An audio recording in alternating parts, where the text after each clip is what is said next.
Okay. I totally forgot about this cool feature about this game. So, whoop. Before, I'll do a hard reset. Before I get into this game, hello everybody, Mr. Bright Guy here for another episode of LP Shorts. This week's episode is called The 3D Battles of World Runner. It is made in 1987 by Square.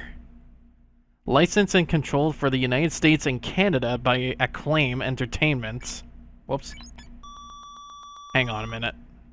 I have to hard reset on this. Yeah. Controlled and licensed for US and Canada by Acclaim Entertainment. Licensed by Nintendo.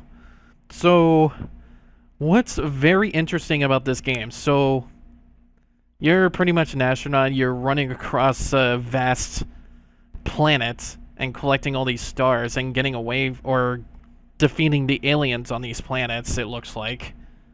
And you're set on like a 3D plane going forward, either going faster or slower, and you jump and you collect stars and shoot the boss and don't jump into enemies and jump into the crevasses.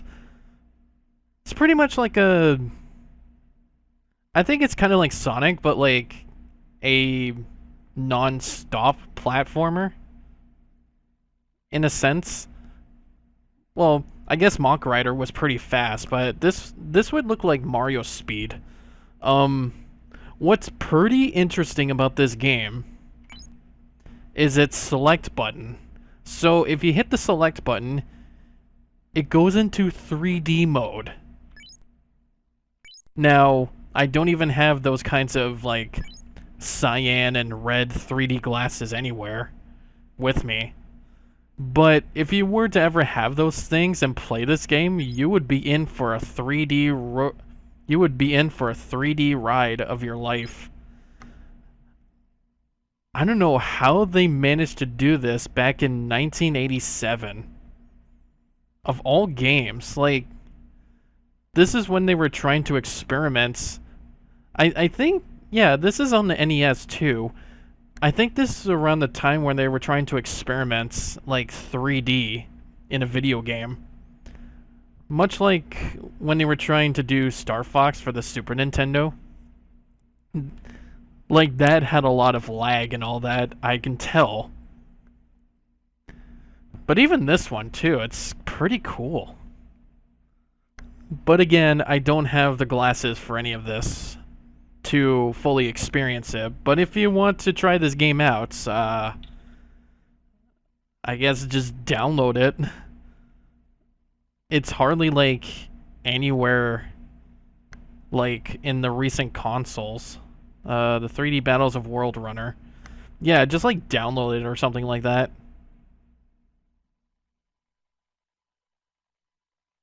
Here. The story, players assume the role of Jack the World Runner, a wild space cowboy, on a mission to save various planets overrun by serpentine beasts. The game takes place in Solar System number 517, which is being overrun by a race of aliens known as serpent beasts, who are led by the evil Grax. As World Runner, the player must battle through 8 planets to find and destroy Grax with fireballs. I mean, I could try the whole game if I want to. I could. But this is also like Mach Rider, where if you have lives, it doesn't, like... There's no, like, continues or, like... passwords or that sort of thing. So, I'm probably just gonna go as far as I can here. But it has this, like...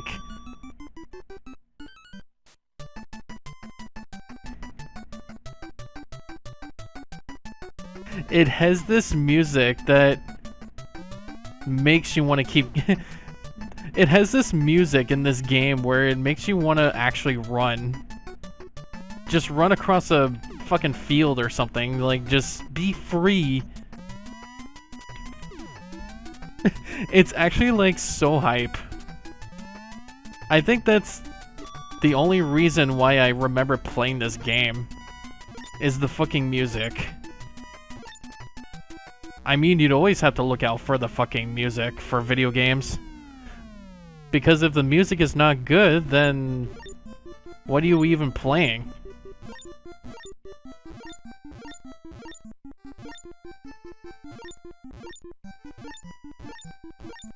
And I think this is like hardly referenced or anything.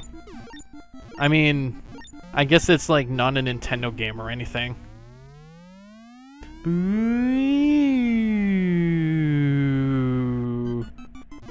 And then it goes back to the jolly music.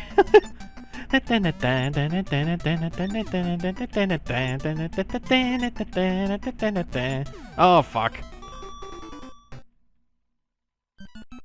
Yeah, also have to remember about lives. Wait, does it... It takes you to the very beginning, really. I have to collect all those stars again. Ah, well. We'll just do as far as we can here. Like, since this is 8 worlds, like, like, when you're playing... Like, when you're playing NES games like this, levels or worlds are that short. Especially, like, Mario or... like, Donkey Kong or something. They're pretty short. And here we go again. Let's try not to fuck that jump up again.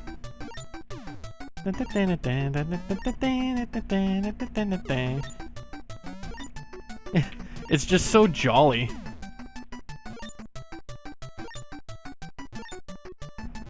And again, like, these are games that, like I said before during Bubble Bobble, these were games, like, we never grew up with.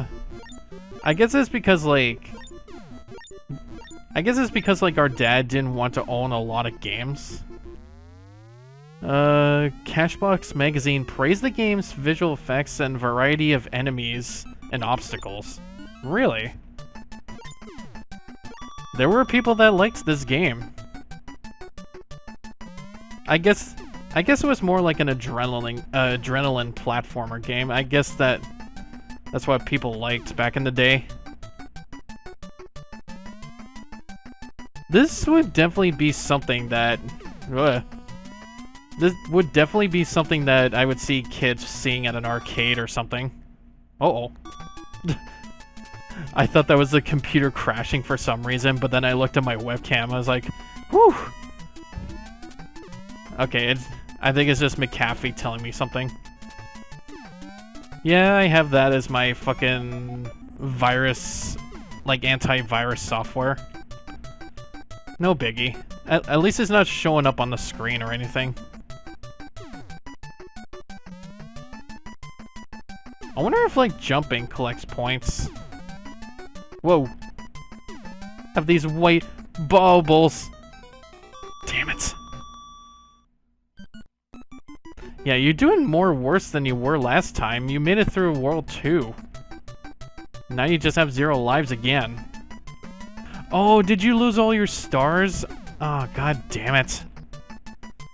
You lost all your stars from level 2. Come on. At least let me get to the boss. Like, the boss is actually pretty easy. I mean, it's just World 1, but if the bosses are just gonna be like that, where they're like serpentines... And I'm dead. Let me try it again. If the bosses are gonna be like that for each world, then I'm all for it. I had to go through the whole world again because I died stupidly. Back at level 3, I'm gonna have to go in full hard focus mode now. I think the music is kind of helping. Like, I've already passed level 3, so I'm at level 4. After this, it's the boss. Just have to hard focus while not getting hit. I haven't actually gotten hit or fell once. Whoa. I almost jinxed myself after that. That's okay, that's okay.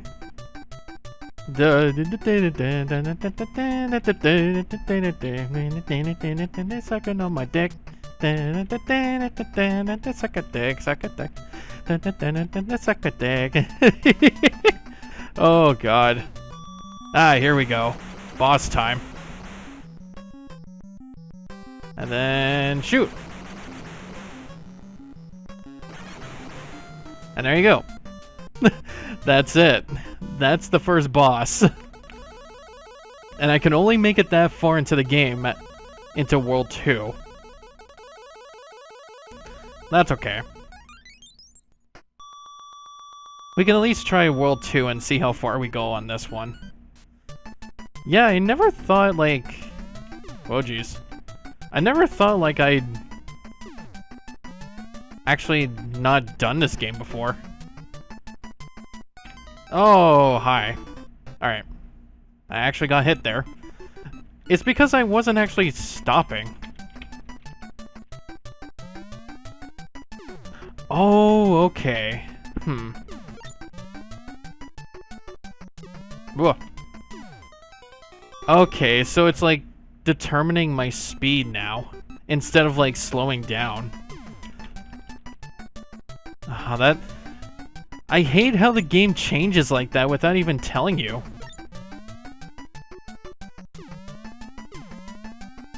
So now you have to determine your height of the jump just by looking at the platform ahead. And I think I'm doing just fine now. Whoa. Okay.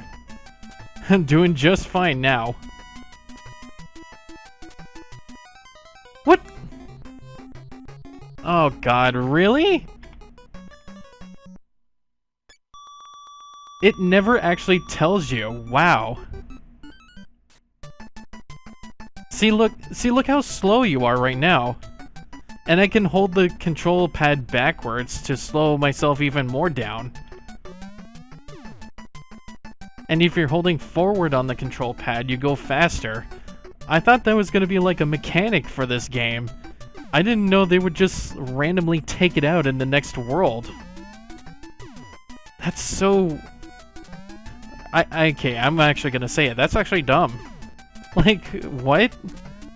Why would you just randomly take out the speed mechanic in the next world? What did it ever do to you? It's excuse me. It's like when I was playing Mock Rider the last episode. Through the story mode of that game. The first level you do had energy bars, or like an energy bar for your gas and your damage meter, like with how many times you crash and shit. And then when you get to the next level, they just take that out and shove like 4 lives up your ass. Like, what's the deal with that? That's 2 games now that excuse me. That's 2 games now that's happened, where they're just like, nope, we're just gonna do something different to you. Try and figure this shit out.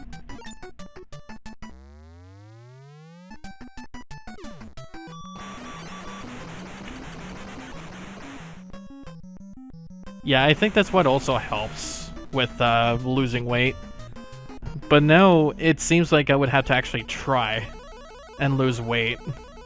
Well, not actually try, but like... try just a little bit farther. Let's see if I can get like to 260 or 250. Alright. This is the automatic course. So I just have to determine my jumps. See? Hang on a minute. Let me see if I can save state this before it gets any worse. I'll just stick myself with 2 lives trying to start this world.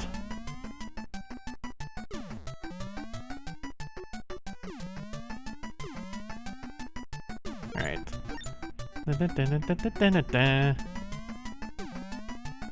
Okay. Doing good. Okay, what was that shit? Hang on. What was that shit? Come on.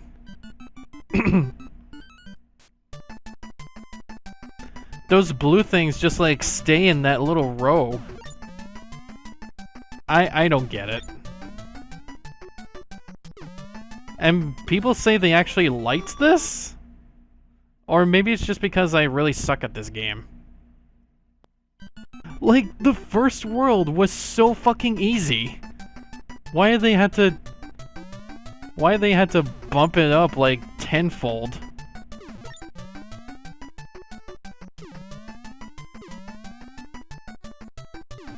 Yeah, like, why did they have to bump the difficulty, like, tenfold?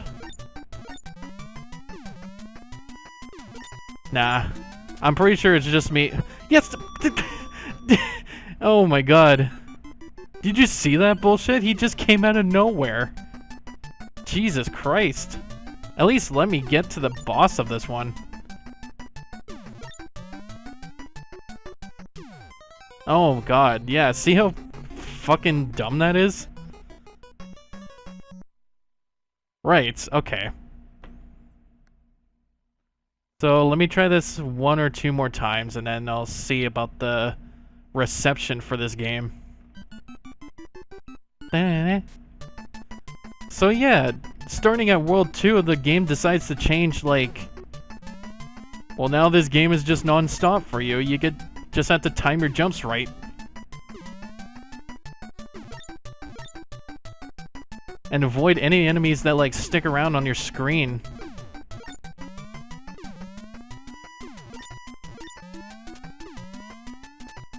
There you go. Jesus Christ.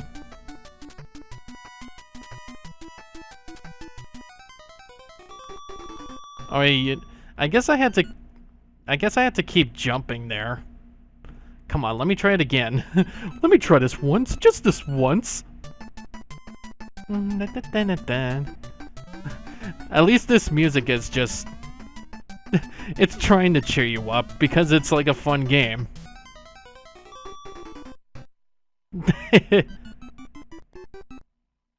I said a couple more times. Oh, there's quick save stating. God damn it. I should have been doing that.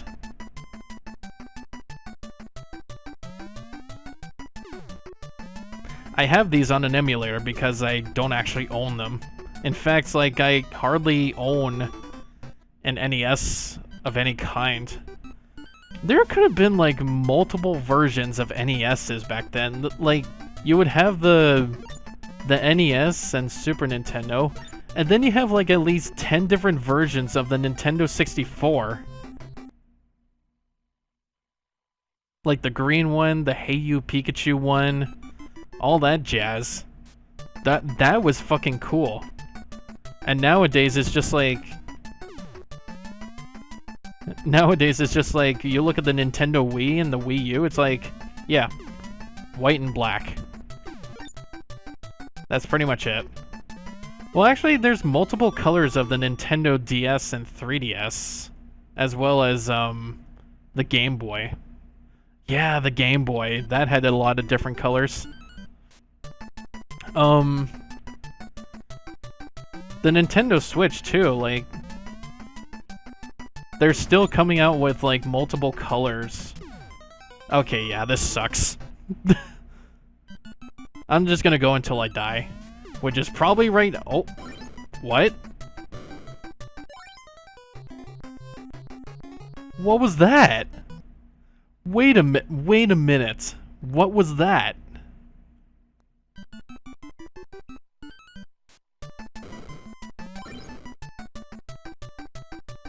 What did I just grab?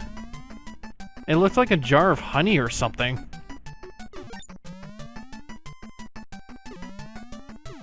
Oh my god, what happened to me? Jesus Christ, I saw like a mushroom and a jar of honey. Like, what was that? Or it was like some sort of potion. Goodness.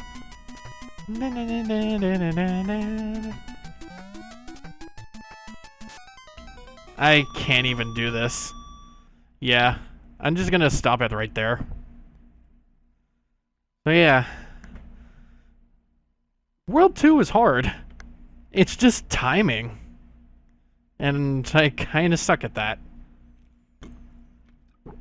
In retrospect reviews, the game had mixed reception. Game Informer praises the surrealistic landscape and behind the character running capability, but noted that they were not capable of seeing the 3D effect within, or even with the 3D glasses on. Really? They criticized for being a seeming ripoff of Sega's Space Harrier. Nothing that even the bosses of both games looked similar. They did applaud the soundtrack and bright visual comparing the color palette to Fantasy Zone. I'm just gonna like go through here. That was a lot of flashing that I just saw.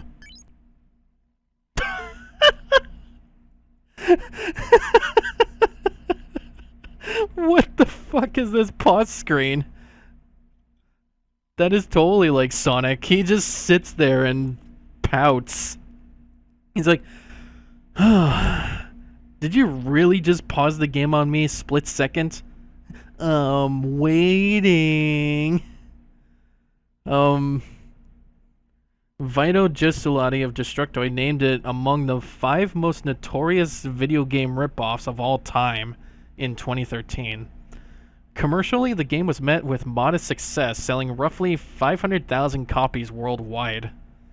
The sales of this game title and other titles from Square at this time were not enough for Square to stay in business, and the company's fortunes only turned around with the release of the first Final Fantasy.